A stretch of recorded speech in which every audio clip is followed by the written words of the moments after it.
Meu nome é Dirce Oliveira e eu queria conversar um pouquinho com você sobre um assunto que é bastante delicado na vida de cada um de nós. Eu me incluo, tá?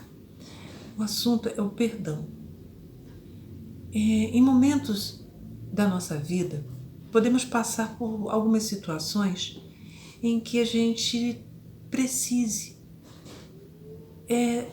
lembrar desse sentimento e trabalhá-lo dentro de nós. Esses momentos da nossa vida podem acontecer diante de uma discussão familiar, de um problema no trabalho, um amigo. Diversas são as situações que me convidam a repensar o que aconteceu na minha relação com uma outra pessoa ou com várias pessoas, aonde ou eu me senti ofendido, ou eu fui o ofensor, ou eu precisarei pensar no perdão para recebê-lo, ou seja, pedir o perdão, ou eu terei que pensar no perdão para eu oferecer o perdão. Em ambas as situações, isso requer que a gente reflita, porque é tão difícil pedir ou oferecer o perdão. Como no nosso estudo aqui hoje, na nossa conversa aqui hoje, nós vamos estar trazendo as bases da doutrina espírita. Eu vou recomendar que depois, para que vocês possam ir cada vez mais se sentindo seguros nas escolhas que irão fazer em relação ao perdão, nós temos um capítulo, tá, que é dedicado a essa temática. Inclusive o título é O Perdão das Ofensas. Vocês vão encontrar lá no Evangelho segundo o Espiritismo. É um livro ótimo para quem ainda não é da doutrina, e para quem é da doutrina é um livro já muito utilizado. Lá no capítulo 10 tem o item 14, que fala do perdão das ofensas. É muito interessante. Recomendo mesmo que vocês leiam depois para dar mais embasamento, né? Então vamos começar a pensar assim. Desde que o mundo é mundo, o ser humano ele é violento. O ser humano, ele traz um lado assim muito ainda preso a um primitivismo em que ele pensa primeiro na defesa, em especial na autodefesa.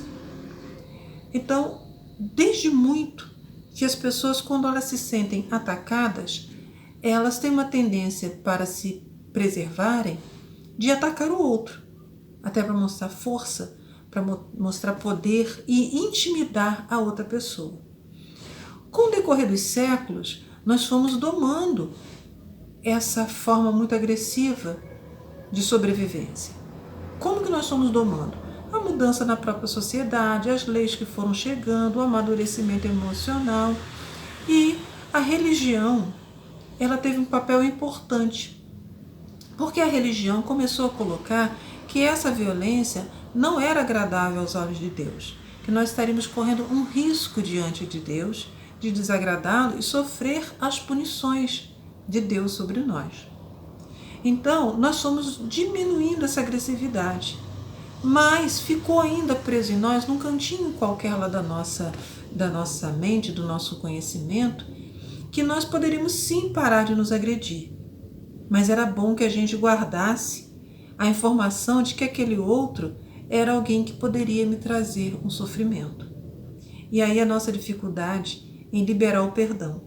Porque no fundo, nós temos medo de que ao liberar o perdão, ou eu esteja aceitando o que o outro fez comigo, 2, eu tenho medo de esquecer o que o outro fez comigo. E com isso, eu penso que eu posso ser frágil e a outra pessoa me maltratar mais ainda. Lembra do que eu falei antes? Que ao longo do tempo nós éramos agressivos, que nós fomos modificando ao longo do tempo uma série de situações e circunstâncias do mundo, né? Mas que a religião teve um papel principal porque ela falou para nós, isso não é bom aos olhos de Deus. Então nós diminuímos a agressividade, mas ficamos com essa dificuldade em perdoar porque a gente associou que ficaríamos muito frágeis.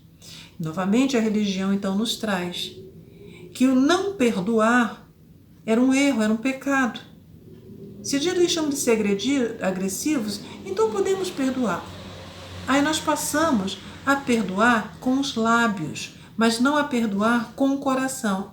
Em outras palavras, nós passamos a temer não perdoar e sofrer uma represália agora de Deus. Então a gente passa a dizer assim: eu perdoo, mas esse mais que é o problema, porque é um perdão dos lábios. Eu digo, eu perdoo, mas não quero nem ver. Eu perdoo, mas deixa que a vida se encarrega dele. Eu perdoo, mas quando eu sei que aquela pessoa passou por uma dificuldade, eu falo assim, tá vendo? Eu disse que isso ia acontecer, viu? A gente até fala assim, o castigo vem a cavalo, né? Então eu não estou trabalhando o meu sentimento para liberar o meu perdão. Ou deixo nascer junto ao meu sentimento a mágoa e a raiva. A raiva, eu falo sobre aquilo, eu espalho para todo mundo que eu estou com raiva daquela pessoa, eu fico indignada com aquela pessoa, eu fico irada com aquela pessoa, né? A mágoa é mais silenciosa. Eu às vezes não expresso que estou sentindo aquilo, mas aquilo fica lá dentro de mim, me incomodando. Basta eu ver a pessoa, lembrar do fato, aquilo vir na memória, aquele incômodo volta. Então, dessa maneira, o que está acontecendo? Os meus sentimentos ainda estão presos à pessoa e ao fato. E aí eu não estou liberta daquilo. A minha memória está aguardando aquilo dali. E o medo, né, de ser punido por Deus, porque eu não estou seguindo o que Jesus, enviado por Deus, me ensinou que era de perdoar. Lembra da passagem? Pedro pergunta, né? Mestre, quantas vezes deverei perdoar? E Jesus responde 70 vezes 7, ou seja, indefinidamente.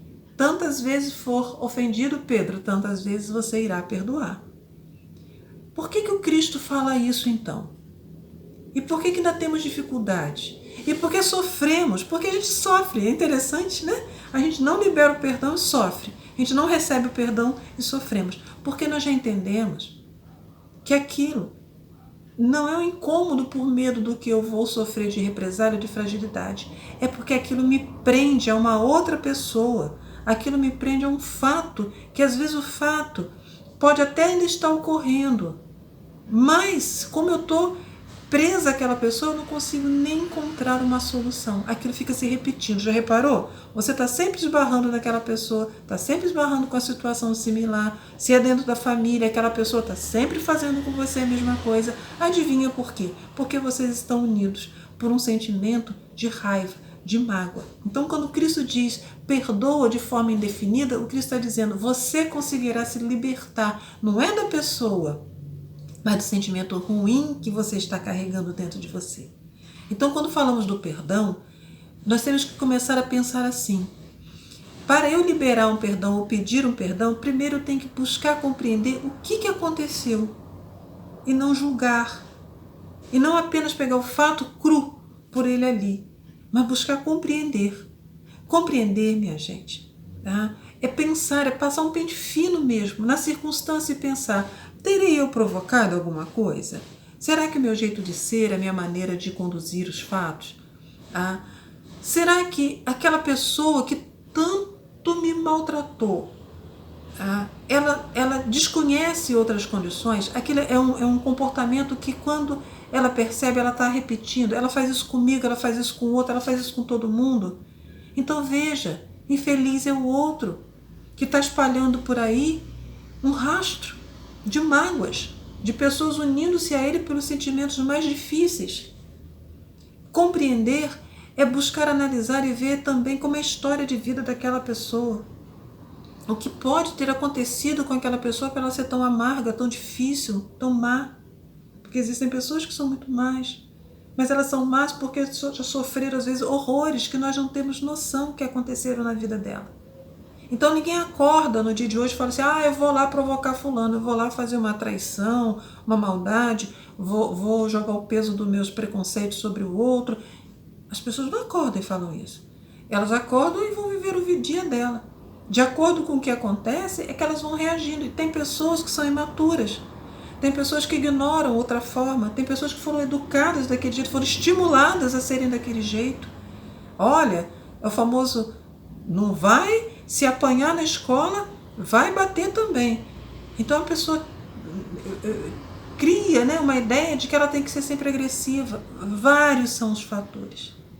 Então, se você que está nos ouvindo guarda mágoas, raivas de alguém, ou caso você já tenha feito algo do qual você também já se arrependeu e gostaria de pedir o perdão, o primeiro passo é buscar compreender as razões, o seu comportamento, os seus sentimentos.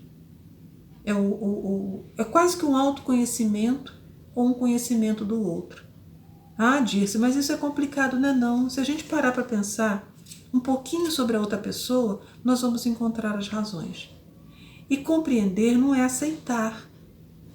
Porque essa é a primeira etapa do perdão. Né? Então eu busco a compreensão. Na sequência, o que eu vou buscar? O aceitar. Não é aceitar o erro do outro sobre você, não é aceitar o seu erro sobre o outro. É aceitar que aquela situação aconteceu. É perceber as razões, como a gente falou antes, né, daquela situação ter acontecido. E quando a gente fala aceitar, aceitar não é dizer que o outro está certo ou você está certo, que o outro está errado ou você está errado. Aceitar, vou me repetir, é aceitar o fato. Então, digamos que sejam dois irmãos que carreguem, nutrem um pelo outro uma raiva que beira o ódio. Quando você começa a compreender o seu irmão, entendendo o que pode tê-lo levado a ficar ou ser daquele jeito. Quando você começa, depois dessa busca, né, você começa a pensar, mas essa circunstância foi tão difícil, vamos aceitar que ela aconteceu e vamos entender, já que eu fiz esse movimento, né, quais são as soluções? O que poderia eu fazer para perdoar essa pessoa?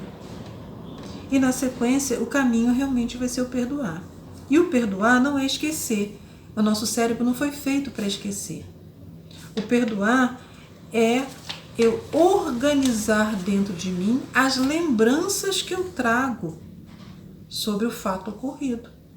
Lembra? Se eu compreendi, se eu aceitei que o fato aconteceu, se eu vou liberando um sentimento, né, de perdão, ou seja, vou liberando o outro do meu pensamento, eu vou deixando o outro sair do meu pensamento, eu vou dizendo, é meu irmão de sangue, mas olha o que ele fez comigo. Mas nossa, se ele fez isso comigo e dói em mim, imagina nele que faz isso. Eu vou liberando. Eu passo a olhar e pensar, digamos que o nome do seu João do seu irmão, perdão, é Joaquim. Você vai pensar no Joaquim e vai falar, o Joaquim deve ter muitas dificuldades mesmo. Talvez falte isso ou aquilo na vida dessa pessoa. Eu estou liberando. Eu estou mudando a imagem mental que eu criei do meu irmão e estou adquirindo uma outra imagem mental sobre aquela pessoa. Eu vou mudando. Eu vejo a pessoa, claro que eu não vou vê-la como eu vejo um amigo, não vou sorrir, não vou ficar feliz, eu ainda vou ter um impacto. Mas eu vou fechar meus olhos, eu vou respirar e por alguns segundos eu vou dizer a eu mesmo. É um ser humano como eu. Tem uma história como eu tenho. E como somos espíritos, eu digo mais, carrega consigo uma bagagem de tantas vivências que eu também não sei como foram. Talvez nem ele, porque o véu do esquecimento faz com que a gente não tenha acesso ao que fomos. Mas está ali, guardado dentro dele. Então a gente começou, né, a ser nesse momento que a doutrina espírita também tanto nos convida a sermos indulgentes, ou seja, nós estamos dispostos a aceitar erros e culpas alheias. Adivinha quem vai crescer com tudo isso? Você, eu. Porque isso faz com que você adquira uma maturidade emocional que você aprenderá a lidar com outras situações, sejam elas médias, grandes ou pequenas, em harmonia, em paz. Entendeu porque o Cristo falou para Pedro? Libere seu perdão, Pedro, que você vai liberar a outra pessoa de estar presa a você. Libere quantas vezes fizerem isso, porque vai ser um exercício de consciência, de amadurecimento, de melhoria pessoal. E você finalmente encontrará algo chamado paz. E a paz é o prenúncio da felicidade. Enquanto eu não tenho paz dentro de mim, eu não consigo ser feliz. Eu sofro, eu choro, eu adoeço fisicamente, emocionalmente. e às vezes atravessamos inclusive uma vida arrastando aquele sentimento, morremos, desencarnamos e carregamos conosco ainda aquele sentimento. Olha que sofrimento, não é? Sofrimento gerando sofrimento e as lágrimas e o choro. Então, o liberar o perdão não é porque é um pecado e eu não vou ficar num bom lugar quando eu morrer. O liberar o perdão é porque faz parte da mudança de cada ser humano para melhor. Vou só me repetir, tá? Para ficar bem mais claro. Primeiro, busque compreender. Você vai ver que aquela pessoa não faz aquilo porque é com você, que aquela pessoa faz aquilo, infelizmente, é com a vida dela. E se for você a pessoa que está ouvindo e falando assim, gente, eu estou sempre magoando as pessoas, eu estou sempre errando, eu estou sempre criando confusão, eu estou sempre precisando do perdão de alguém, eu estou sempre pedindo desculpa por alguma coisa. Se é você, então faça o mesmo caminho, busque compreender as suas razões, procura na sua história, perdoe-se, aceite que você sim erra, aceita que você faz coisas que não são boas. Aceita que as pessoas estão falando para você que você tem atitudes difíceis. Aceite isso e busque mudar. É o velho e bom exercício da humildade, né? E busque mudar. Peça o perdão, sim. Vá lá. Se o outro não te der o perdão, novamente compreenda e aceite. Porque o outro ainda está na mágoa. Mas vai ficar registrado lá que você teve humildade suficiente para ir lá falar. Agora, o perdão, tanto pedido quanto dado, torna a dizer, vai influenciar na mudança de quem eu sou para melhor. Então, não utilizemos, como falamos antes, o perdão dos lábios também, caso seja você o ofensor, aquele pedido de desculpa que aparentemente é um salvo-conduto para você continuar errando. Não faça isso. Mesmo que você demore a pedir o perdão, mas quando fizer, já vá convicto da sua necessidade de mudança. Então, nós vamos assim percebendo. O perdão das ofensas não é só para que eu ganhe um cadinho no céu, não é um cantinho no céu. O perdão das ofensas é libertador. Liberta alguém, é uma prova de amor, de amizade, né? E uma demonstração para nós mesmos do quanto estamos melhor, do quanto estamos modificados.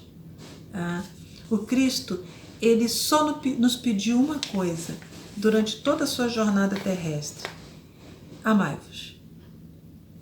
Foi isso que ele pediu.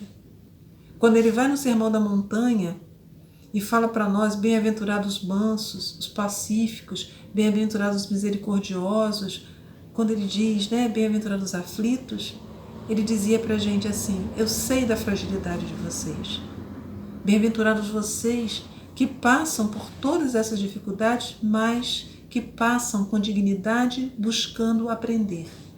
E não passam apenas de uma maneira bruta, agressiva, tão primitiva como éramos antes, mas já passam de maneira digna, buscando a elevação, como é o nosso futuro.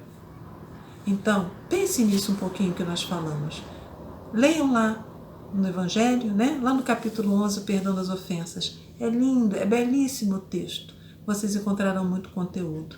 Não maltratem vocês. Não fiquem em sofrimento se ainda não sabem fazer dessa forma. Somos aprendizes. E como aprendizes, estamos sempre aprendendo uma nova lição. Essa é uma lição. Pratique-a. Estimule-se a ser diferente. E você verá que em pouco tempo você vai estar falando assim, graças a Deus, não sinto esse peso mais no meu coração. Um beijo para cada um. Sigam o semeador. Leiam sobre a vida dos espíritos. Leiam o Evangelho, o Livro dos Espíritos. Leiam bons livros, assistam bons filmes, assistam boas lives. Tudo isso são conteúdos que podem nos ajudar. Fiquem com Deus.